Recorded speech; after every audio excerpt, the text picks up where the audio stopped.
Hi everybody, welcome to the last video in the series for helping work on this personal logo design project. Hopefully these tutorials have been helping you out along the way. If you found any different mistakes, definitely I could be making a lot of different ones along the way. Definitely let me know in class, shoot me an email, help ask me or something like that. I'm more than happy to be able to help out however I can. This last and final one I can definitely see as if you're wanting to go for a more simple route on your kind of personal logo design where you're kind of wanting to do some like abbreviations of like your first name, middle name, and last name, you're doing like those first letters. But there's like some really cool pictures that you really like, and you wanted to kind of add that in as like a background image, or maybe you have a couple letters or favorite number or favorite logo or something. I don't know what it is, but whatever you want to try putting in there in the background, I think this could end up being a good option for you. So if you would for me, let's go ahead and get Creative Cloud opened up again and get Adobe Photoshop open. Here we go. Okay, now that we have Photoshop open, let's go ahead and go to the Help button up on top. Again, come down to the hands-on tutorial. One thing I am going to try and help do here is I'm just going to double check to make sure that my workspace is set. So I'm going to go to Essentials and I'm going to reset the Essentials. Make sure everything's looking how it's supposed to. We're still working on the Add Text tutorial. And we are on this one that looks like a letter B and it's kind of bluish. Add an image inside a text with a clipping mask. Go ahead and click here, and let's go ahead and start this tutorial. So, first off, let me get those directions slightly out of the way here. Let me see if I can't move this over. There we go. Shrink this down just a little bit. There. Kind of gets it out of the way. Select the horizontal type tool, and there we go. Click the arrow in the font menu and choose a font with thick letters. Ooh, my favorite font has thick letters, so let's try, ooh, grilled cheese. That's a good one there. That has some nice thick letters on it. Let's try that one, and showing an image within text. Click next to continue. Change the font size to 1200. That is quite significant. 1200. Click next to continue. Click in the middle of the document and type a capital B. So let's click right here and type a capital B. Okay. Oh, come on.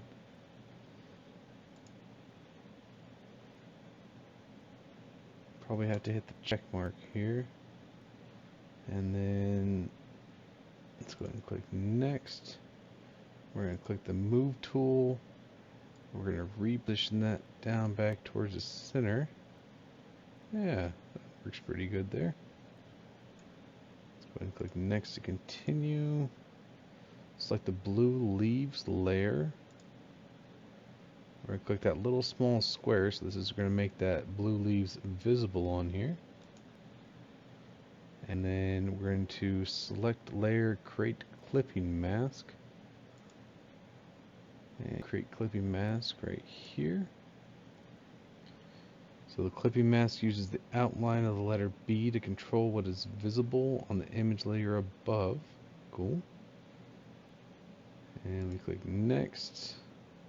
With the move tool still selected, drag the image around the canvas. So how we reposition it. Oh, there we go. I think that looks pretty good. I think I liked it better right about there.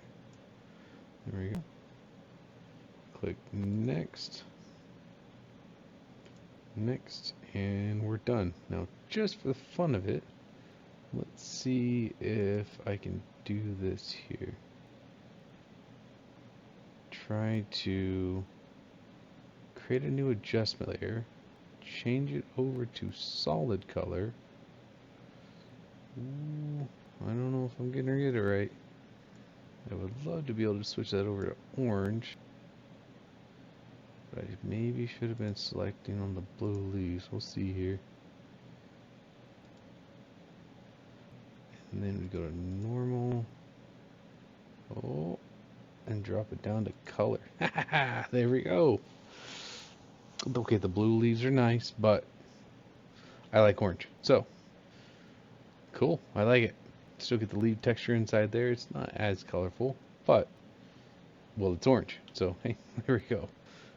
Just having fun with it. So that's another idea you can have in there. Maybe you have a couple different letters, something like that you want to be able to have on yours, and you switch it up. All you gotta do now, just go ahead and take a screenshot and add that into your assignment. And congrats on helping to get these finished.